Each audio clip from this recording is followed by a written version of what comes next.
अर्जुन और रोहित दो दोस्त थे। वे दोनों बहादुर और साहसी थे। एक दिन वे राजा विक्रमादित्य के पुराने महल में गए। महल बहुत बड़ा और भव्य था। दीवारों पर राजा और रानियों के चित्र लगे थे। चित्र बहुत सुंदर थे। राजा विक्रमादित्य बहुत शक्तिशाली लग रहे थे। रानियां बहुत सुंदर थीं। उनके गहने चमक रहे थे। अर्जुन और रोहित चित्रों को देखकर दंग रह गए। वे महल के अंदर गए। अंदर बहुत अंधेरा था। हवा में एक अजीब सी गंध थी। अर्जुन और रोहित थोड़ा डर गए, फिर भी उन्होंने हिम्मत नहीं हारी। वे आगे बढ़ते रहे। उन्हें लगा कि कोई उन्हें देख रहा है।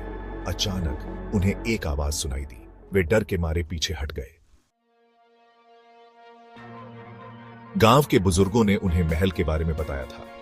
उन्होंने कहा था कि महल में आत्माओं का वास है। रानियों की आत्माएं आज भी महल में भटकती हैं। कहते हैं कि रानियों को मंत्री ने मार डाला था। मंत्री राजा का विश्वास पात्र था।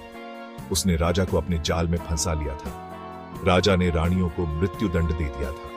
रानियां निर्दोष थीं। उन्होंने मरते समय बदला लेने की कसम खाई थी।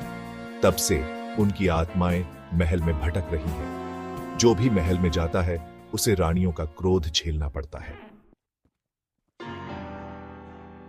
अर्जुन और रोहित ने बुजुर्गों की बातों पर ध्यान नहीं दिया था। वे जानते थे कि डर के आगे जीत है। उन्होंने महल का रहस्य सुलझाने का फैसला किया। वे एक कमरे में पहुंचे। कमरा बहुत सुंदर था। दीवारों पर सोने की नक्काशी थी। कमरे के बीच में एक सिंहासन रखा था। अर्जुन और रोहित सिंहासन के पास गए। अचानक सिंहासन हिलने लगा। उन्हें लगा कि कोई उन पर हमला करने वाला है। उन्होंने अपनी आंखें बंद कर लीं। कुछ देर बाद जब उन्होंने आंखें खोलीं तो देखा कि सिंहासन पर एक रानी बैठी है। रानी बहुत गुस्से में थी। उसकी आंखों से आग निकल रही थी।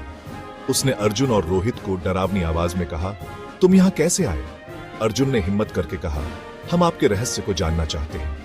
रानी ने कहा, मैं निर्दोष थी। मुझे मंत्री ने फंसाया था। अर्जुन और रोहित ने रानी की बात ध्यान से सुनी। उन्होंने रानी को मंत्री की सच्चाई बताई। रानी बहुत दुखी हुई। उसने अर्जुन और रोहित को धन्यवाद दिया। फिर वह गायब हो गई। अर्जुन और रोहित ने रानी की आत्मा को शांति दिलाई। उन्होंने महल का रहस्य सुलझा लिया था।